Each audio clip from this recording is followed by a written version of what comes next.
I never asked to be born into this family. Hell, I never asked to be born at all. But here I am, Michelle, the unwanted firstborn of a broken marriage. My earliest memories are tainted with the bitterness of divorce. I was barely out of diapers when my parents split up. By the time I was 3, Mom remarried to a guy named Tom. Tom wasn't all bad, I guess. He doted on my mom, showered her with gifts and attention. But it was clear from the start that I was just baggage that came along with a package deal. Things changed when I was 5. Mom got pregnant, and suddenly the whole world revolved around the precious new baby growing in her belly.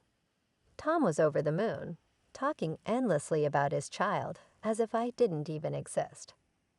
The day my sister Emily was born, I might as well have turned invisible. Tom held her like she was made of glass, cooing and making faces I'd never seen before. Mom beamed with pride as if this was her first child. "Michelle," Mom said, finally remembering I existed, "come meet your baby sister. You're going to be such a big help with her." I peered into the bundle of blankets, seeing a wrinkled red face that looked more like a potato than a baby. "Hi," I mumbled, not feeling the instant connection everyone seemed to expect. From that day forward, my childhood ended. I wasn't just Michelle anymore. I was Emily's big sister, the built-in babysitter, the little helper. "Michelle, watch your sister while I make dinner." "Michelle, can you change Emily's diaper?" "Michelle, why don't you read Emily a bedtime story?" It never ended. Every time I tried to sneak away to play with my friends or just have a moment to myself, I'd hear the familiar refrain. "Michelle, where are you? Emily needs you." I grew to resent that tiny squalling creature that had stolen my place in the family. But whenever I showed the slightest hint of frustration, I was met with disappointment and lectures. "You're a big girl now, Michelle," Mom would say, her voice stern. "It's time to start acting like it. Emily needs you to be a good role model." Yeah, Tom would chime in. "You should be grateful to have such a wonderful little sister. Some kids would kill for that opportunity." And so began the pattern that would define my childhood. Always putting Emily first, always pushing my own needs and wants aside. I was Michelle the babysitter, Michelle the helper, Michelle the invisible girl. As Emily grew older, the divide in our family became more pronounced. By the time she was 7 and I was 12, it was clear to everyone, including me, who the favorite child was. "Michelle, Emily needs your room for her art and music," Mom announced one day. "You'll be moving into her old room this weekend." I stared at her in disbelief. But that's my room. I've had it since I was little. Tom stepped in, his voice patronizing now. "Michelle, you're old enough to understand. Emily needs more space for her hobbies. Her synthesizer and easel take up a lot of room."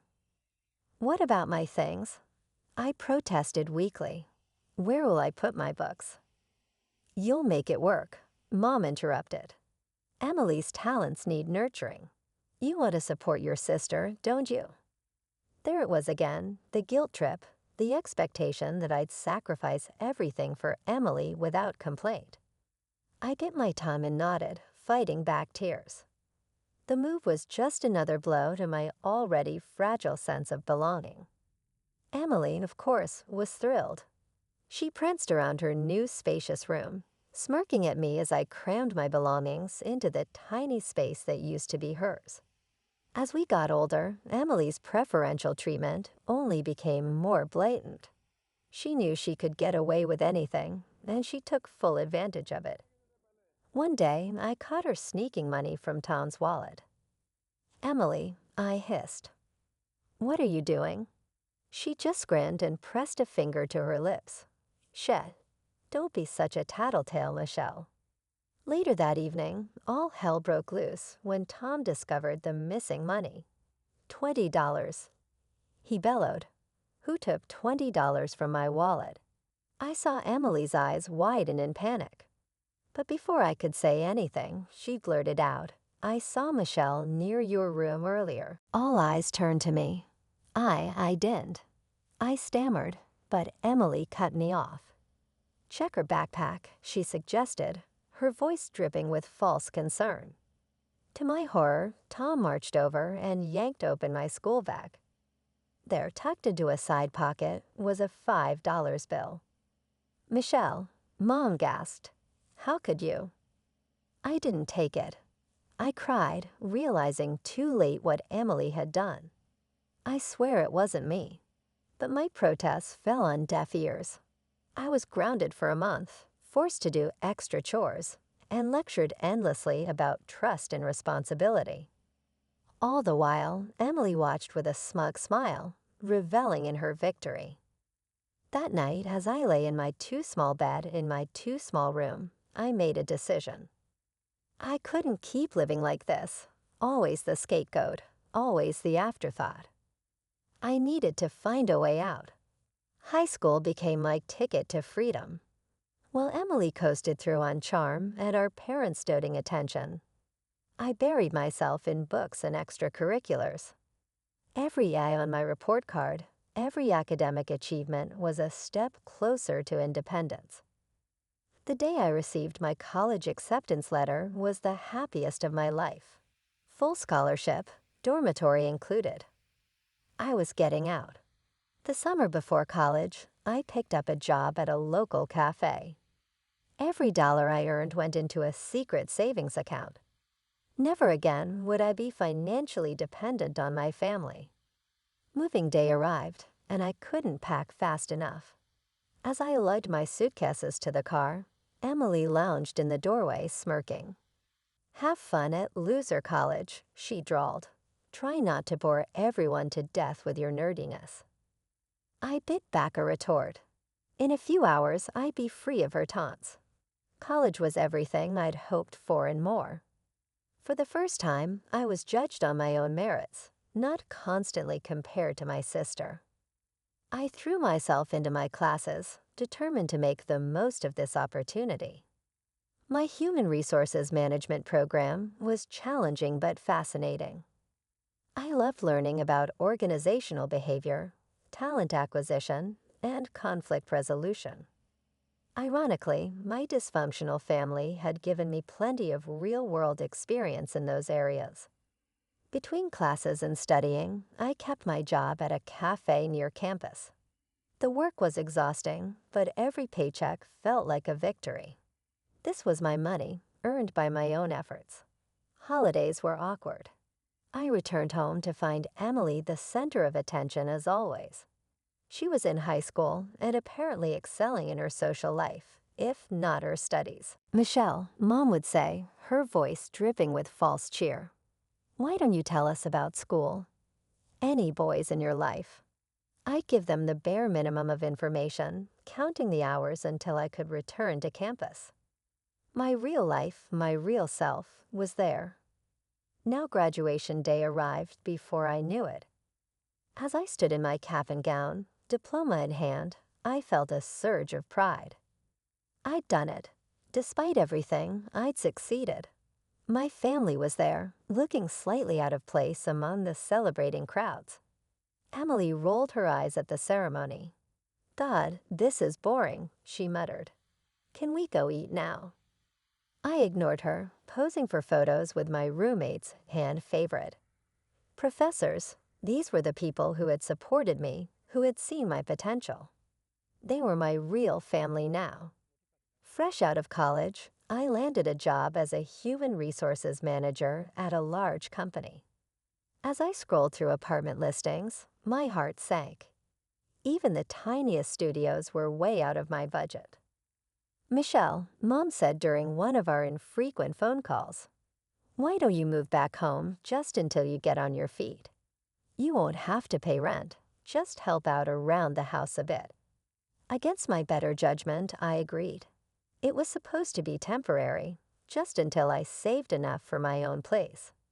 I should have known better.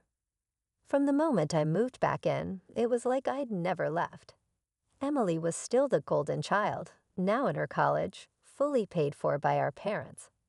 Of course, I, on the other hand, was right back to being Cinderella. "Michelle, can you start dinner?" "We're starving," Mom would call out the moment I walked in from work. "Michelle, the bathroom needs cleaning," Tom would announce, not bothering to lift a finger himself. I'd come home exhausted from a full day of the office, only to face hours of cooking and cleaning. Meanwhile, Emily lounged on the couch, scrolling through her phone and complaining about how hard her life was. I bit my tongue so often I'm surprised it didn't fall off. This wasn't what I'd agreed to, but every time I tried to protest, they reminded me that I lived here rent-free. Then came the bombshell. Emily, barely into her sophomore year, announced she was getting married to a guy 10 years older than her, no less. "Isn't it romantic?" she gushed, flashing her enormous diamond ring. "Jason is so successful. He says I don't even need to finish college." I watched in disbelief as our parents fawned over Emily and her fiancé. They threw themselves into wedding planning with gusto, sparing no expense. I couldn't help but wonder if they'd be this generous if it were my wedding. But of course, in their eyes, I was destined to be the spinster daughter, too focused on work to find a man. The wedding was a lavish affair. I stood beside Emily as her bridesmaid, plastering on a fake smile as I watched my parents beam with pride. This was everything they'd ever wanted for their favorite daughter. After a honeymoon in the Maldives, another gift from our parents, Emily and Jason moved into a rented apartment. I thought maybe things would improve at home without Emily's constant presence. I was wrong. A few months later, Emily showed up on our doorstep, glowing with news. "I'm pregnant," she squealed as my parents erupted in joyous celebration.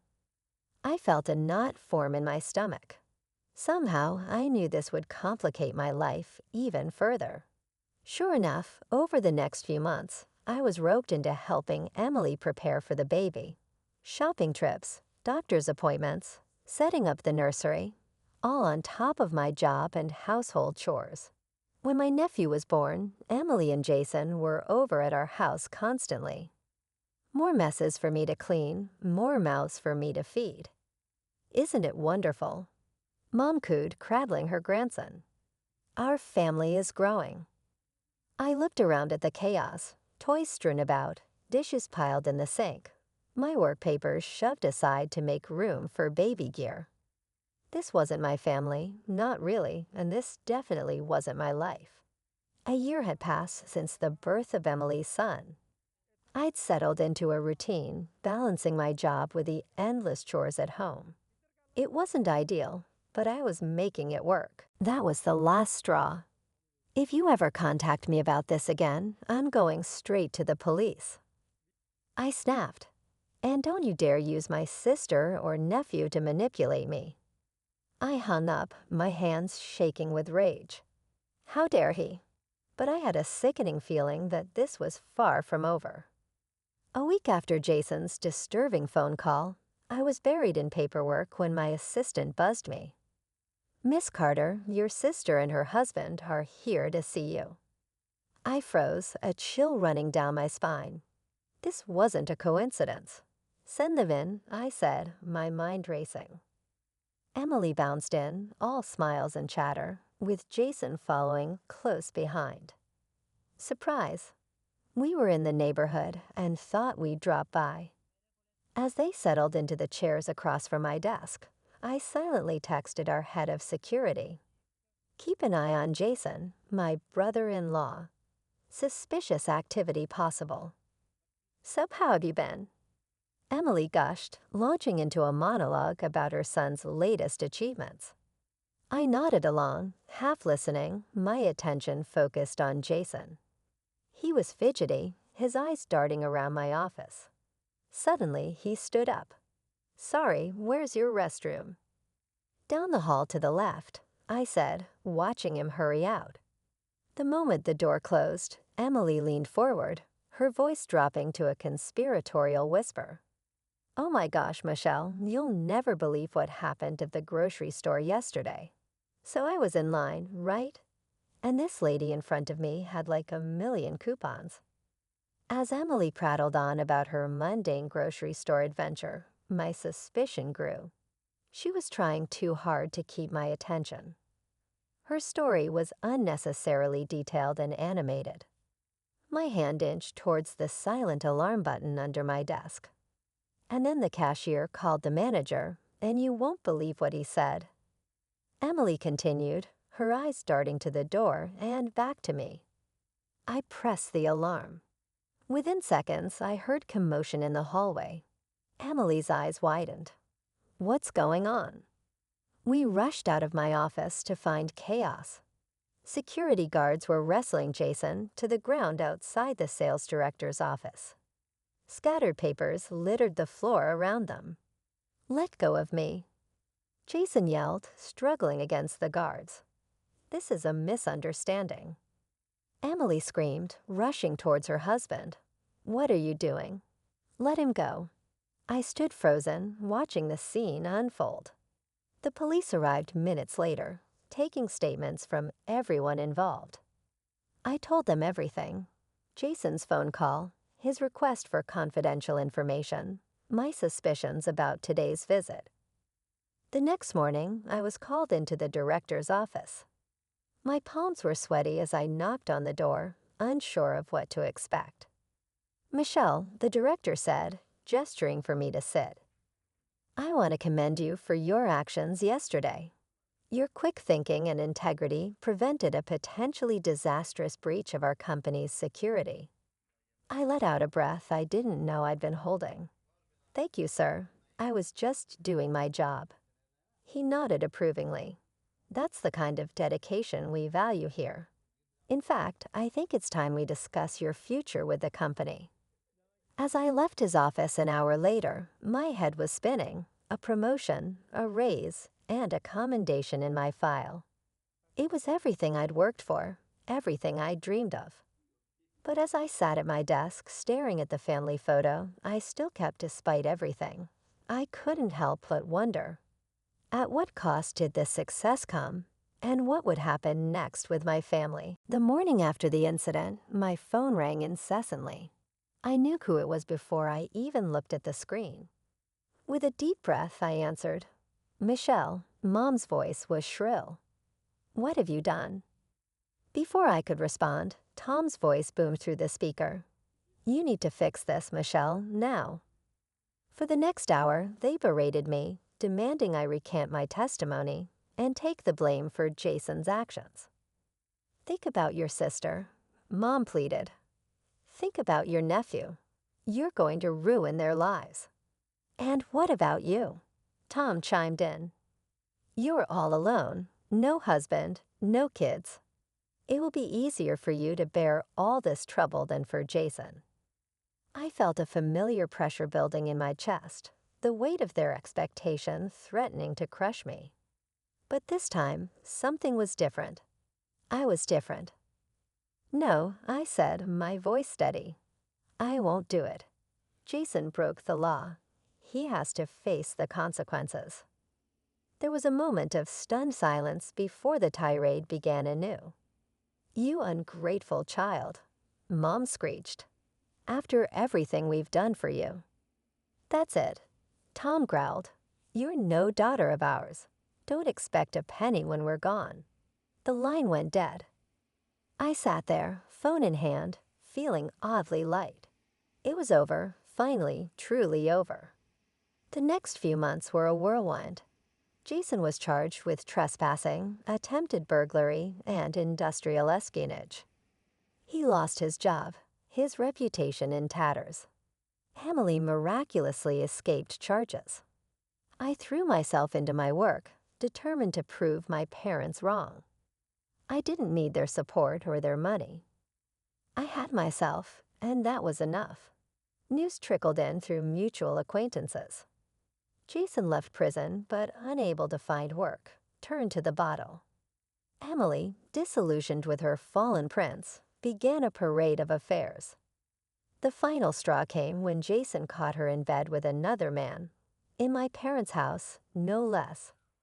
The ensuing brawl ended with Jason on the street and Emily served with divorce papers. Emily stayed at my parents' house, bringing each of her new lovers there. It wasn't long before they'd had enough, kicking her out just as they'd done to me. When she lost custody of her son, my parents stepped in to raise their grandson. As I heard each piece of news, I waited for the satisfaction to set in, for the vindication I'd always imagined I'd feel. But it never came. Instead, I felt nothing. They weren't my family anymore. Their drama wasn't mine. Years passed. I climbed the corporate ladder, my hard work and integrity paying off in ways I'd never imagined. Then, on a perfectly ordinary Tuesday, I met him.